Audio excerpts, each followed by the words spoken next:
Around the Bead podcast, tire talk for trucking, mining, agriculture, and more. Your home for fleet solutions, aiming to inform, pioneer, and entertain the tire world in connected industries.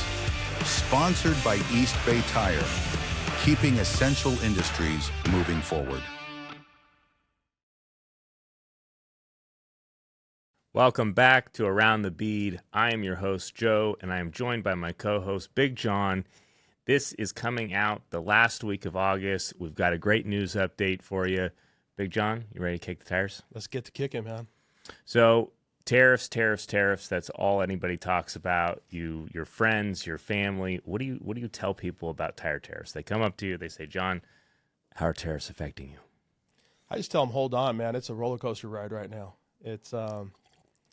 It's been fun. I mean, no one really knows. And just last week, we get another, round of here's some more price increases. I do think it's starting to stabilize, which is good, but it created a lot of chaos. I mean, for a lot of us, I mean, I think we thrive in the chaos. We love it. Yeah, we certainly like talking about it. It's good conversation starters for fleets out there. Hey, you have a reason to start looking at tire pricing again. Do you think there's any winners or losers out there? I mean, you seeing any price disparities? Yeah, I think the losers and the winners. I think time will tell. What I think is going to happen is I think there's a lot of companies right now that are not taking the price increases. They're absorbing it, and that's sustainable short term. Mm-hmm. But I do believe it's going to catch up with them long term. Right. Especially in a challenging economy. I read something from Mark Cuban a couple months ago. It was actually pre-tariffs. And what he wrote was that if you have inventory, it doesn't matter, manufacturer, distributor, retailer, because of interest rates, because of cost of operating a business, you don't have the option to sit and hold on that inventory. So you basically need to move it at less than market value, pre-tariff rates. You don't have that ability. And that's completely different than 5 years ago, 10 years ago, where a lot of people felt comfortable enough. Their businesses were running differently, and they could sit on that inventory and just say, hey, I'm going to wait. But you're still seeing price discounts from manufacturers. I don't think the tariffs have really impacted pricing in the market at all yet. No, I agree. I mean, and I think it's coming from every level. I think the manufacturers are absorbing some of it. Whether it's through, manipulating their currency, however it is done. I see that on the distributor level, on the dealer level, on all levels, people are taking a little piece of that, which really hasn't affected the consumer yet. And I think to your point, 3-4 years ago, we're in a booming economy. Yeah, people need tires. And I think in today's, challenging market, if that's what we want to call it, people are a little bit more hesitant in taking the price increases because the fear of not getting that sale. Because they can't afford to lose it. They can't afford to lose it. And sales, I mean, they're out there, but I mean, you know as good as anyone else, we're fighting for them. Yeah, and they're not coming easy. You bring up a very, very interesting point that makes me start thinking about how countries are absorbing these costs. A lot of people come up to you and say, okay, well, there's 30% price increase, 30% tariff, so there's 30% price increase. And that's not really how it works. No. I'm not going to pretend to be an economist today. I think that's a safe position for us. But when you, from our side, looking at increases, dealing with factories, dealing with companies overseas and domestic, if it comes out as 30%, you're guaranteed you're not going to get a 30%. And that's what the consumer and the fleet needs to know, is that there's not necessarily a panic that you're going to have a 30% increase on a $300 tire tomorrow. Everybody, to your point, everybody is absorbing hits along the way, whether it's the country of origin or the country of origin of the raw materials or the distributors. Everybody's getting beat down along the lines. Yeah, I agree. It's everyone takes a little hit, and I'd love, and I'm not an economist either, but I would love a you a can half be day today if you want to. Well, I could bullshit just about anything, Joe. The last thing I need is a bunch of comments calling me out on We'd on like bullshit, to see right? those comments. Yes, Please put them in there. Yeah, put them in there. Call me out. But but yeah, there's a lot of layers. I mean, it would take, you know, days, and it'd probably be fun to really go through how this stuff really works. How's a tariff from the inside out, from not only from a manufacturer standpoint, but, you know, starting with the country. Right. What's the country absorbing? You know, I've heard a lot of, you know, hey, you can manipulate your currency to absorb some of that. The manufacturers are obviously absorbing it. I think at some point, I think we will see the full blunt of it probably. Yeah. But I think the last thing we could afford to do is just one big blow all of a sudden with everything that's being imported into our country, whether it's tires or not tires. Yeah. There has to be kind of a progression through it. And I think we're probably in for some price increases on a quarterly, maybe even a bi-monthly basis. So let's transition this a little bit when we start talking about brands of tires, domestic manufacturers, and how some of these international changes or tariffs are going to affect the landscape. And what I mean by that is Goodyear has stated that they're going to have a new distribution strategy, and they're basically going away with their Tier 2 and Tier 3 lines. Dunlop being one of them. A good example is for many of the fleets out there, you may have saw a Goodyear Marathon series, right? And that was a cheaper series, and that eventually got washed away. But every major manufacturer has had either domestic or internationally produced sub-tier tires, right? So if you're a fleet and you buy Bridgestone tires, Firestone is their second tier. Yeah. Michelin has BF Goodrich. Continental has General. Some of these brands have been produced, not those in particular, but in certain SKUs, they've been produced out of country. Yeah. Now, they've all had Tier 3 brands. So Bridgestone used to have a Dayton. A Dayton, thank you. Yep. Michelin had a UniRoyal. And every single major manufacturer, I shouldn't say every single, but we've heard it from Michelin, we've heard it from Bridgestone, we've heard it from Goodyear, that they're all focusing on that top tier. And I have to think that some of these tariffs, not just this round, but previous rounds that have affected their factory production elsewhere, is making them go, there's too much turmoil, it's too tumultuous for us to deal with.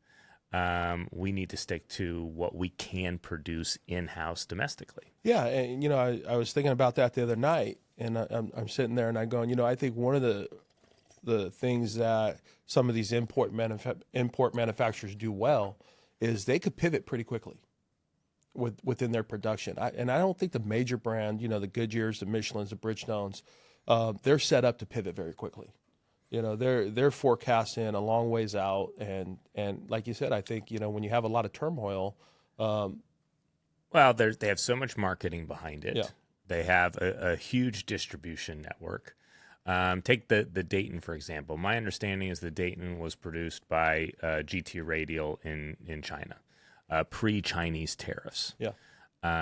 And everybody got hit with that. When the Chinese tariffs came in, there was basically no Chinese production, no import production for a time frame until they could get everything to Southeast Asia. Yeah. But you had those tires going to every Bridgestone Firestone dealer. You had all of the wholesale distributors carrying them. You had a whole marketing plan.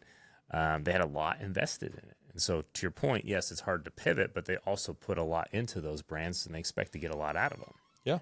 Yeah. It's we've seen it with UniRoyal 5-6 years ago when Michelin was talking about, hey, let's bring UniRoyal back on. It's going to be a big part of our portfolio on the commercial truck side.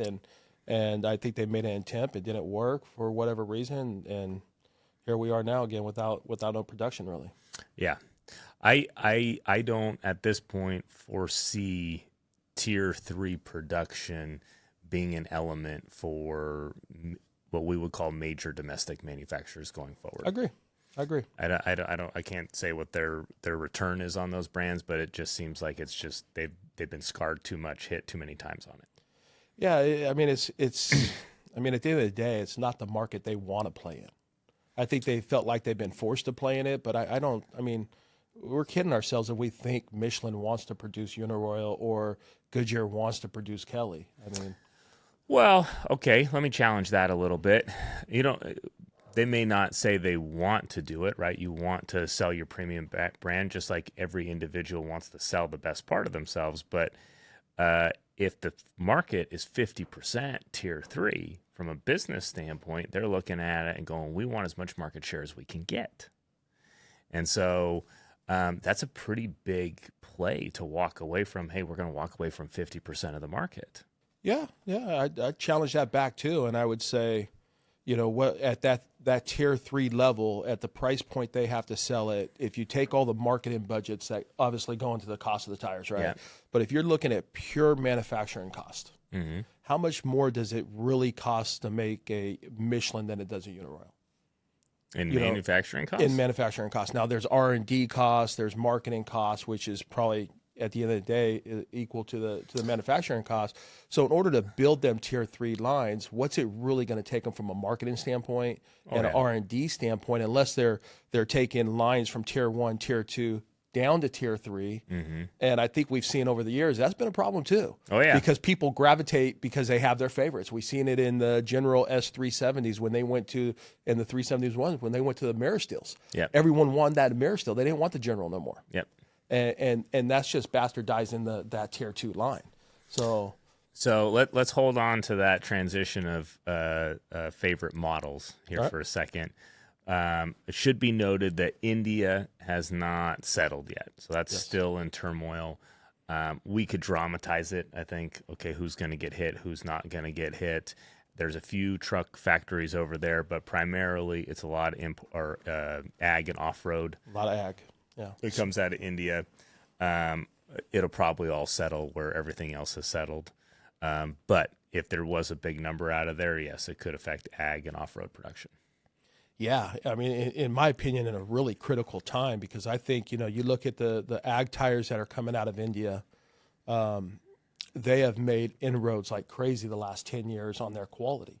I mean, you and I sat in meetings, whether it's Michelin meetings or other major manufacturers, where they didn't even have BKT Alliance on the board as a competitor. You go in there today, that's a different story. If they take a big hit where that price gap can close.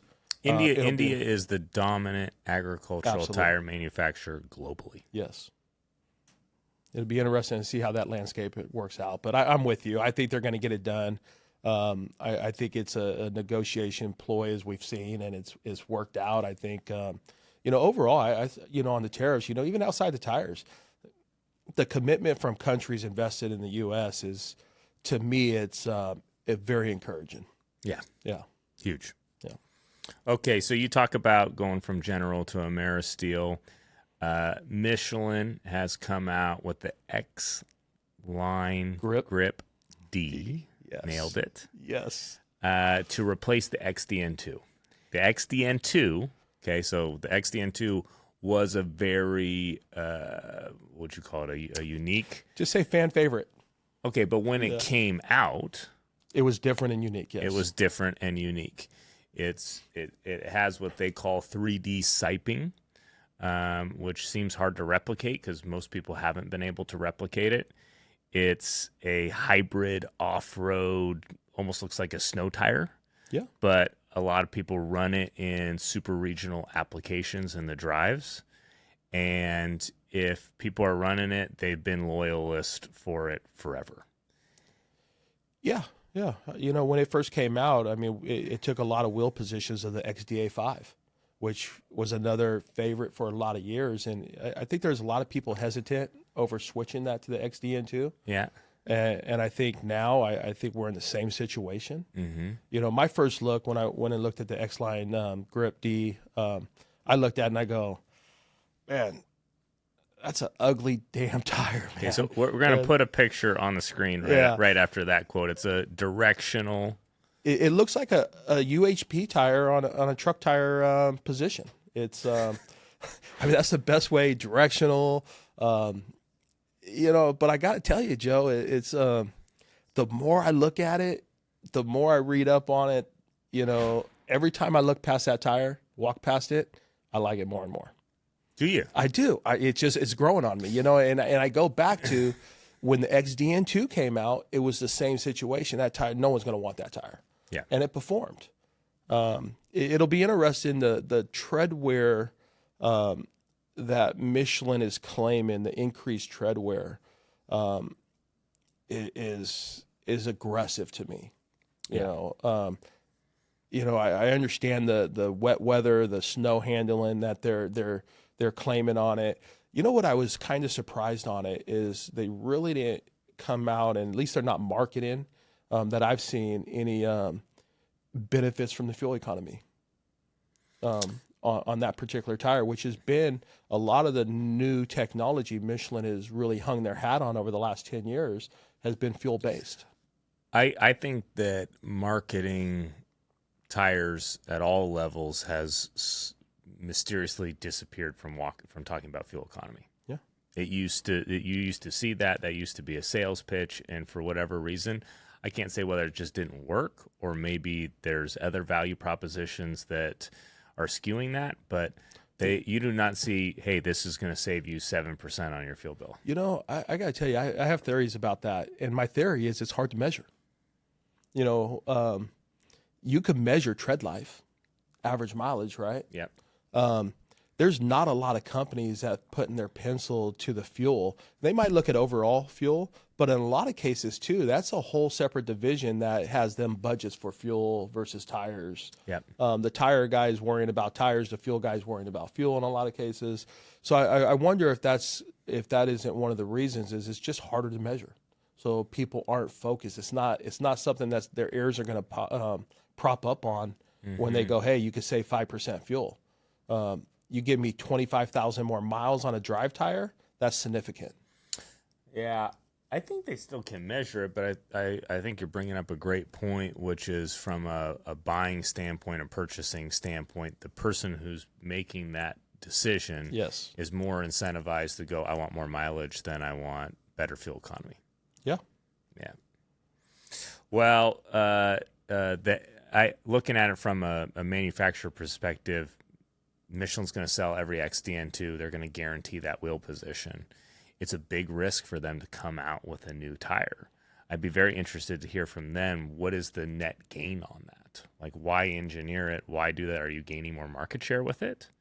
Is it a race for better performance? And that's a whole different component that we should talk about. If you've got a tire in the market, so the XDN2, my understanding is it gets medium mileage. It doesn't get great mileage, but it wears well in a lot of different applications. You still have, it's been 10 years plus since it's been out? Yeah. So you have new competitors coming up who are getting close to that performance.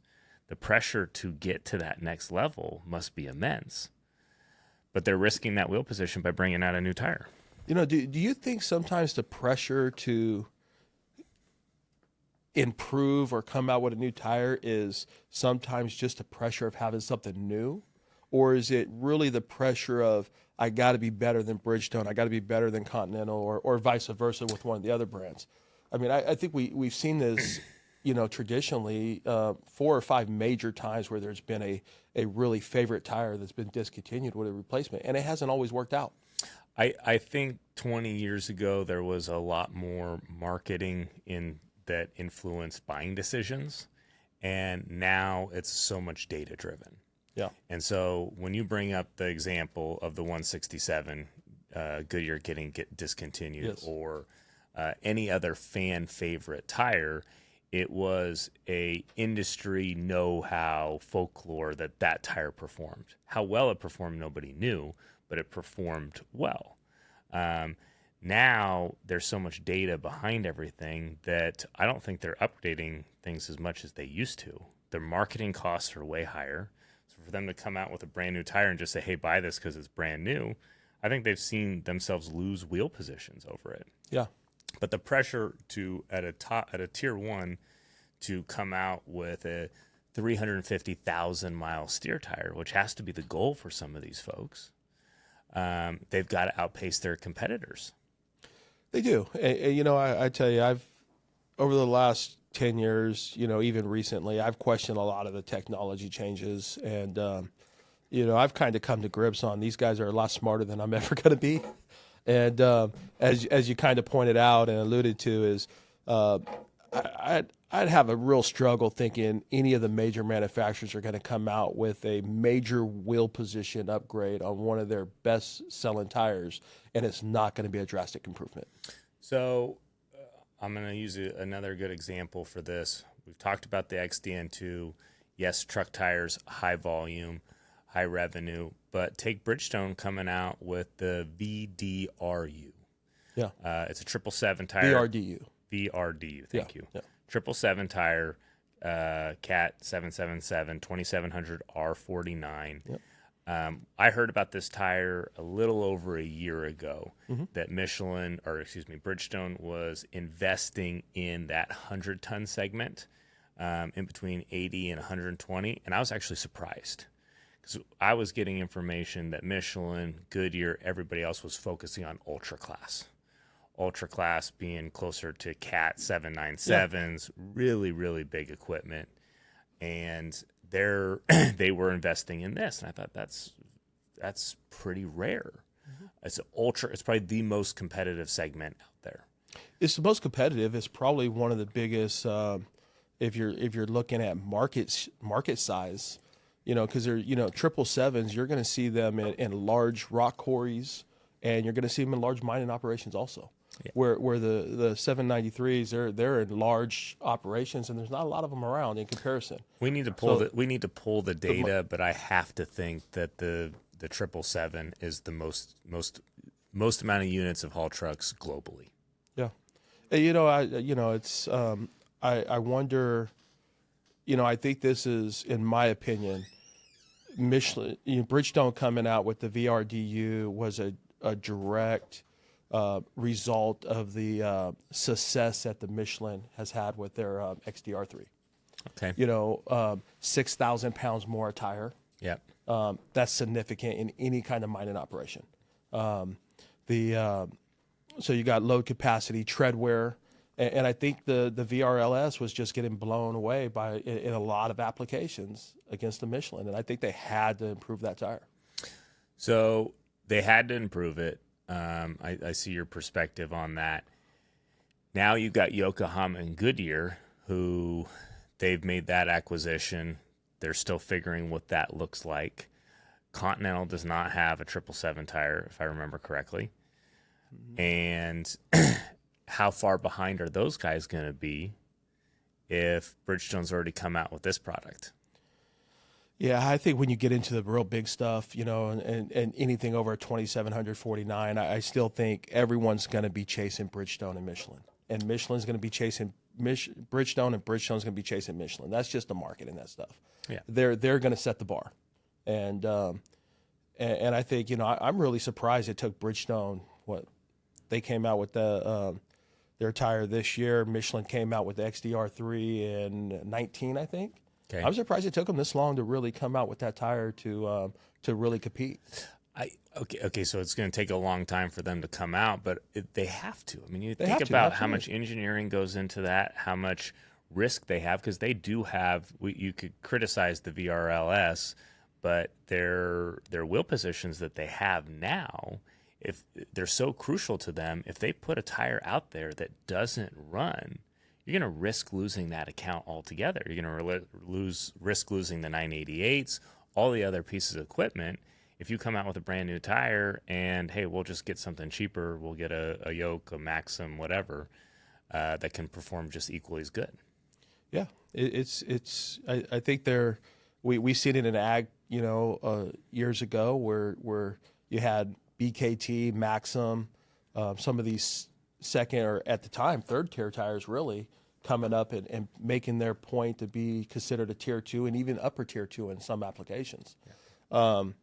They have to be concerned on that, and if they're not constantly improving, the other ones will. I think what I'm trying to say is on the mining side, the pressure for performance for tier 1 products is immense. Yeah. On an ag side, very few people track hours. Nobody tracks mileage, of course. Fuel economy isn't a component, but there's so much data in mining. It's going to put a ton of pressure on guys like Yokohama, Goodyear, that new group, to come out with great products. Yeah, and I think that the pressures in mining are there's so many different avenues. I mean, it's capacity. It's how quick can I move 1 million tons of rock from point A to point B? How many runs can I do that in? so the production schedules are critical. And then you have the heat component. It's the large OTR is so unique in my opinion because you misapplicate that or you don't have the correct tire in there. Mm-hmm. It's not you're replacing a $400 tier 2 drive tire. You're 20,000 plus in some areas, sometimes 50,000 plus if you misapplicate it, or if the quarry or the mine operation isn't running that tire properly, whether it's air pressure, their hauls are too long. So that I think you're going to see again. That's going to be ever evolving in newer technology, and I'm excited. I can't wait for our data team to start comparing Michelin's with the new Bridgestones. And it'll take a while to get that going, but to see if it really performs. I'm excited to see it, and I have to think your Maxims, your Continentals, your Yokohamas. Have to be engineering products right now that will be coming out in the next 2 to 3 years tops in order to compete in that segment. When is Continental coming out with theirs? I mean, that's the question we should be asking, right? I mean, they've had a long time and they haven't been able to produce it or haven't really focused on it. But what they have came out in that 29.5 R25 smaller, some 2435s, from what I see, they're performing pretty well. I'm really surprised they haven't entered that market yet. I'm surprised as well. It's got to be a budget thing, chicken before the egg. They just slashed all of ag. Their smaller products are performing well, but sooner or later they can get pressure on keeping the big accounts unless they have the SKU range. Okay, distribution changes. This was kind of more of a press memo that went out that, hey, the CEO of Goodyear came out and said, hey, we're going to have some distribution changes. A CEO comes out and makes an announcement. Generally, it means something. They're going to start pushing distribution to TireHub, which makes sense for them after the ATD collapse. You see anything else coming from that? I don't know with Goodyear. I think they've went through a lot of changes, and my heart tells me they're searching for an identity to get them back on track to where they were, years ago when they were really. They were mentioned with, in my opinion, in every segment almost with Michelin, Bridgestone, and they lost a lot of that market share. I think they've done a lot of things well. I think in the government segments, they rule that market, and I think they focus on it. I don't know what else comes out. I'm not really surprised about the ATD other than it didn't happen before that. Yep. It's the ATD situation is a perfect example that if you're not making a profit in business, your clock of life has started. And so for them to pull that from ATD and make that decision, that's not a surprise.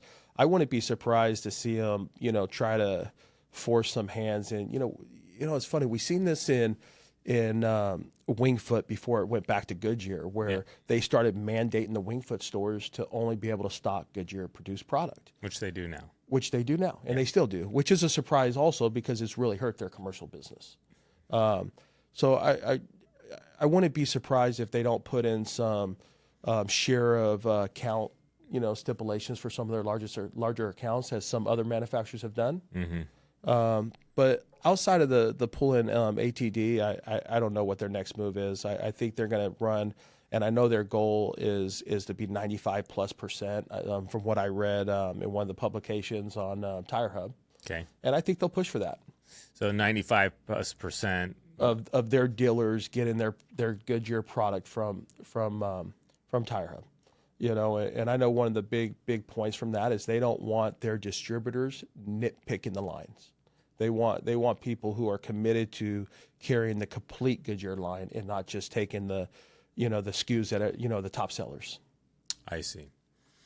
Well, I kind of like where it's headed. Them focusing on premium, going away from the marathon.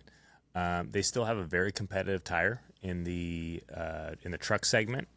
Their retail branding, they're still one of the top brands out there in retail. And it says a lot that the CEO is focused on distribution, because a lot of people could focus on critiquing that side of things.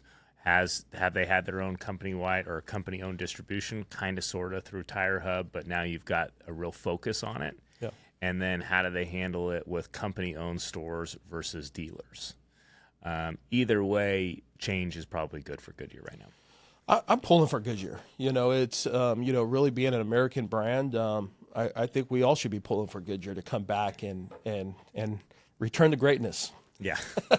Whatever it may be. So I'm pulling for them. The marathon thing is really interesting to me. I mean, there was, it was a good seller. It shows a commitment to their vision for the future to be able to pull a tire that has worked out well for them from a wheel position standpoint. You're talking about the marathoner, their more economy series. Yes. Yeah. That they're pulling. Yeah. It shows a commitment for where they need to go. But I still remain, you basically have every major manufacturing saying, hey, we're not going to play in the tier 3 space at all anymore. And we may not even play in the tier 2 space. So now you have all of them condensed at the top, and it's going to be a race for performance. It's going to be a race for performance. And let me ask you this. Does Cooper play a role in them discontinuing the marathon? Oh, absolutely. Yeah. Yeah. And where's that go? Does it stay Cooper, which is another American household name? Mm-hmm. Or do they brand that a different brand? Or is that the replacement to the Dunlop? I see it as the replacement to the Dunlop. I would argue that Cooper, in whether it's retail or commercial, has a better brand recognition at this point than Dunlop. Absolutely. Yeah. Yeah. Okay. You see that driver that took the U-turn in Florida and 3 people passed away? Yeah, that was brutal, man. I tell you, I was looking at that online, and it just breaks your heart that we allowed that situation to happen. Really, what it comes down to is that guy should have never been on the road. It's a lot of finger pointing going on, whether it's Florida's fault or the driver or immigration or California.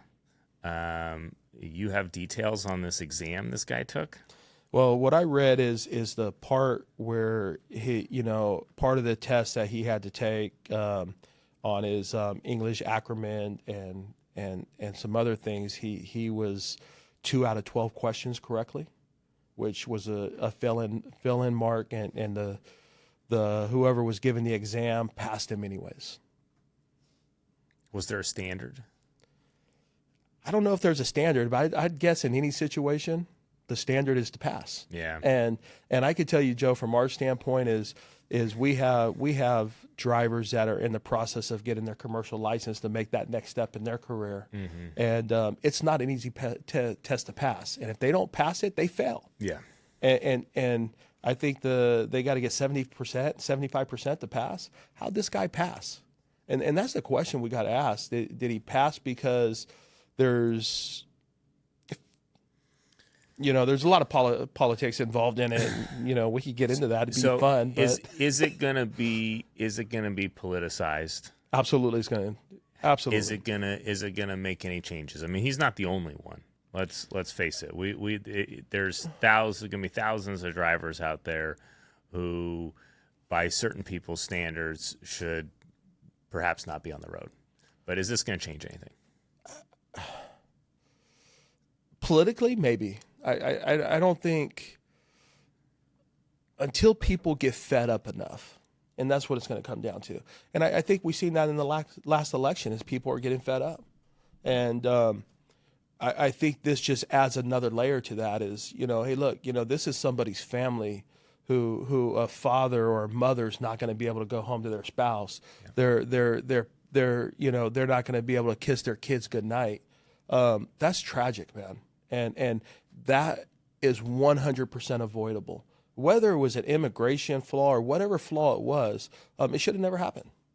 And it's, for me, we got to stop it. I mean, look, if you can't pass the test, you shouldn't be able to pass the test.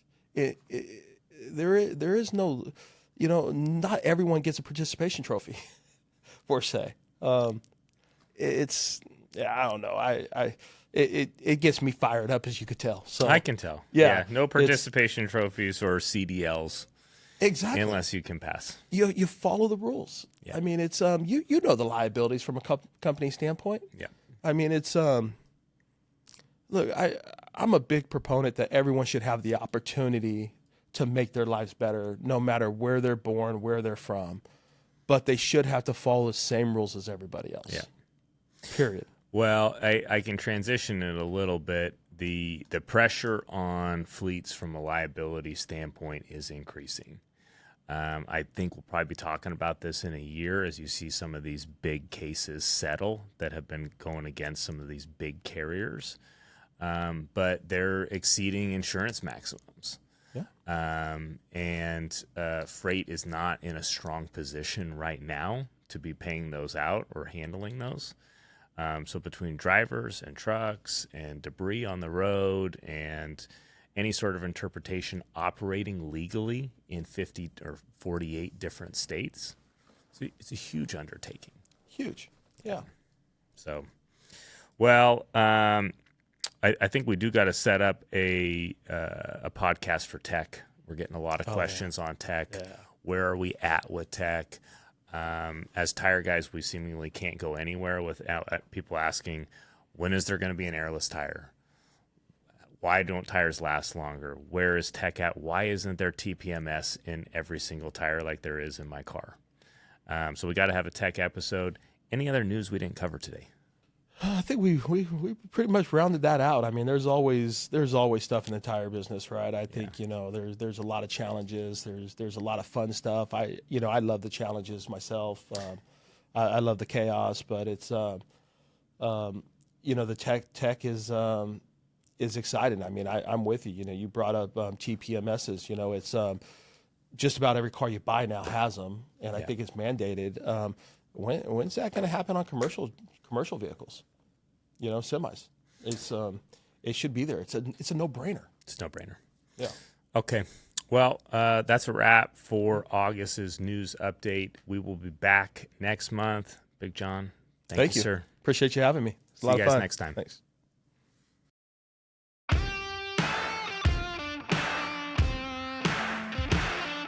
Around the Bead podcast, tire talk for trucking, mining, agriculture, and more. Your home for fleet solutions, aiming to inform, pioneer, and entertain the tire world and connected industries. Sponsored by East Bay Tire, keeping essential industries moving forward.